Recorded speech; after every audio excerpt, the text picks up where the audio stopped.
Hello florists and flower lovers, welcome to another floral design livestream edit. This time I will be making a freestyle bouquet on a frame. We hope you enjoy. Hello everyone, welcome to the Boerma Institute. How's it going? Hope you are doing well. Here everything is good at least. I will be doing the demonstration, as you saw on the big thumbnail with my face. I'm going to make 3 arrangements. I'm going to make a hand-tied bouquet with a frame with branches. I'm going to make a what we're going to call it, something with a pumpkin, and I'm going to make a Dutch garden for a table setting. So hopefully you will enjoy it. I had these ideas in my head and you never know exactly how they will work out in real life, so I prepared some things. For example, I got this branch frame here with branches more or less placed randomly on this handmade chicken wire frame. This chicken wire frame I made with 0.9 wire. I have these branches which are, I think, Notophagus antarctica from the top of my head. We've used them before. I have put them, I don't know if you can see it. Let's see, maybe like this. There are some binding wires from the Oasis binding wire over there. What do we have more? We have some greens for in there. I have Arachniodes, or leather fern in English. I have what they called at the auction decorative greens. I mean, it's pretty cool, it's purplish looking, but yeah, no name. So if you know the name, give me a shout out there in the chat.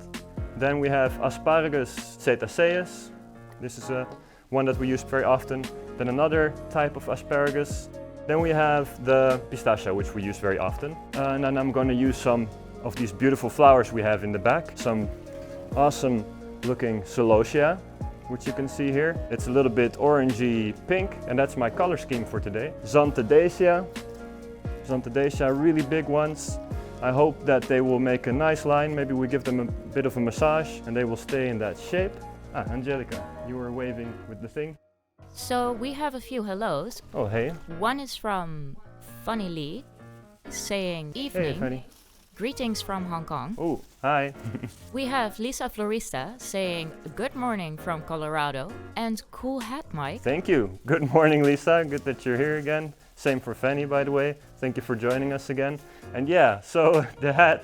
I actually wanted to do something like this for a while. I like to wear hats, and my younger brother Axel, of course, he also likes to wear hats. So I thought, let's see if we can get some made. So these are like sewn. I don't know if you can see it, they're stitched. I have one that's a snapback because I have my head is way too big, so I cannot wear a normal fitted one. And then Axel has the fitted cap, so with no back. So might be something fun for in the future. I have some more flowers here. I have this cool grass type. It's hanging a little bit, Cetaria. So that's a cool one. Also a little bit reddish tones. Then from our own garden, these small amaranthus. I'll show some pictures maybe later. They're growing very tall, but they're a little bit early, but I wanted to use them. So they will, of course, become much longer later. Some really lovely golden reddish colored chrysanthemum. Really cool. Gotta love chrysanthemums. What will we put in for the rest? Well, did I say that we have the antirinum? I have another type of chrysanthemum, which is really awesome. It's the spider chrysanthemum, so a nice and open one. So some more orange in there. Maybe we do some pinkish orangey roses. I think that will be lovely as well. Cordelia, they're pretty cool. They look a little bit like the Dracaena. I think maybe I'm mixing things up, or I have done so in the past. I have definitely done so in the past. All the way from the back here, Astrantia, beautiful Astrantia. These are from Marginpar, super tall, and for Astrantia, I think very big heads even. Lisianthus from Lucht Lisianthus. These are nice and peachy until pinkish colors, so they will fit nicely in the scheme. I think this scheme is going to be really cool. I don't know how much you can see from the color on the screen, but I hope it comes across nicely. So I have these branches in there, connected them on multiple points, and I prefer to start with my greens a little bit so that I have a nice base to work with. Pistachia and I have been nemesis for quite some time, actually, but now Pistachia and I have become friends again. Maybe 3 or 4 years ago, I was working with Irma and some other teachers, and we went to conveyor belt type of situation. They wanted us to make some new varieties of bouquets, but big pistachia on a bush and you have 2 seconds to clean it and then stick them in like crazy. It was quite the challenge, so much respect for all those people on the assembly lines making those bouquets. I think it's quite a challenge. Or maybe they just dialed up the speed way higher than normal, but it was pretty crazy. And if you have at any point any questions about what I'm doing, why I'm doing something, it's all possible. Feel free to ask. So let's stick in this asparagus. So yeah, thanks for waking up so early and staying up so late. We have really people from all across the globe watching now. I think that's pretty cool. I love this leaf here. I'll probably use it a bit shorter because it's a shorter stem. But see how I'm hiding? Well, it becomes really dark. Maybe like this. Well, maybe still dark. But I'm starting to hide my frame. I think it's important to hide the frame a bit as well. Then I forgot something nice that I have, which Angelica kindly got for me, are these ivies from our own garden, and I put them on a wire like I did in the past. So let's put these away for now. Then I also have these beautiful other grasses, and they have interesting leaves. I think the pattern is called Zebra Miscanthus. Yes, I wrote that on the board because I wasn't sure if I was gonna remember that correctly. Some Lysianthus. I'm going to put them freeform, more or less. I'm going to play with the heights. I'm going to create some depth. I'm going to group a little bit. I'm going to mix a little bit, but I'm going to do mostly grouping. And this is what I call, and some other people call, the open outline or open silhouette. I'm cleaning this celosia a little bit and putting it more or less on the front of the bouquet. Of course, I prefer my bouquets to be all-sided, so of course there will be things happening on the back side as well, but I think this bouquet has more or less a front to it as well. So I'm taking off this astrantia, but we will use it later in another piece. I don't like to throw things away. It's a pity and a waste, of course, so let's keep things and not throw them away. Astrantia, I think, sometimes can be tricky. They can hang quite fast.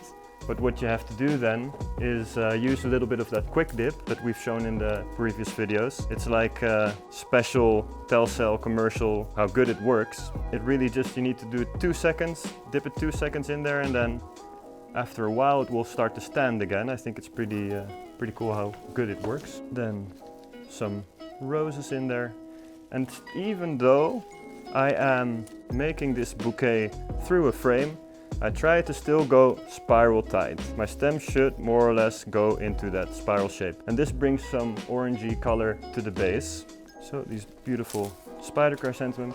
I clean them up a lot, and unfortunately I cut them quite short, relatively speaking, which is a pity because of course you kind of pay for length, but sometimes you don't need them that long. So just use them as you need them. I don't want to feel too bad about it.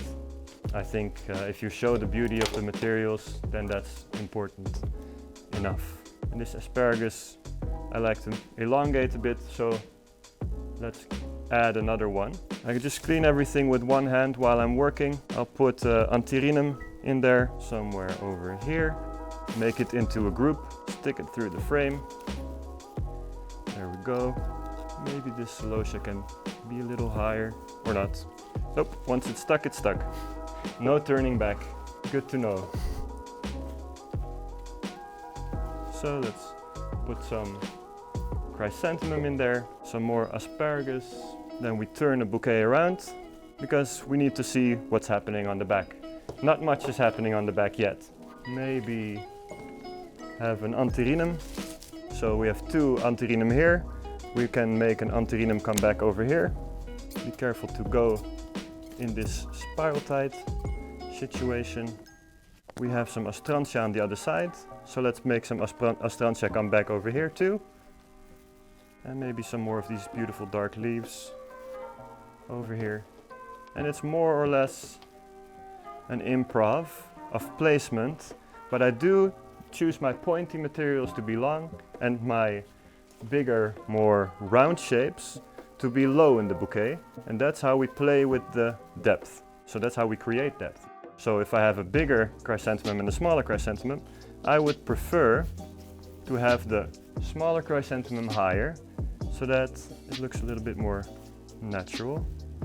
So my smaller one there, my bigger one over here. Angelica, you have a question? Yes, question from Amy. May I ask about this frame? Is it for a supporting reason or is it for decoration? Should we try to hide it as much as possible? Yeah, very good question, thank you. The branches are on the frame. The branches are decorative and the frame is like the chicken wire frame. It's purely technical for me. It's just the regular florist wire, so I'd rather not see it. I'm really trying to hide it actually. So that's why I put all my greens next to it and such. So thank you for the question. So, and like I said beforehand, I kind of have an idea of what I want to do. Sometimes people ask me, what comes first? Do you have a certain shape in your mind? How do you start designing something? Do you already know exactly what it's going to look like? Well, for me, and I think a lot of other designers, we have a basic idea of what we want to do, but of course we are so dependent on the material. All these different flowers have so many different shapes, so I don't necessarily know exactly what it's going to look like beforehand. I can think of like I want something pointy, but I never know exactly how thin it will be or if it's available. So I cannot plan too much. In some cases I have an idea about the color scheme that I want to do, if it's possible in the season. Sometimes I have an idea of a style that I want to do. That's basically how it starts. It's either one of those streams like these that we are just together having fun. I think it's a nice moment to experiment. Sometimes maybe I'm not so happy at the end with how it looks, and other times I'm surprised by myself that it looks really nice. So I'm also not always happy with what I do. In this case, I'm really loving what I'm doing. So I'm not saying it for that reason, but just so that you can feel relaxed. Don't worry when you are not exactly happy with what you're making sometimes.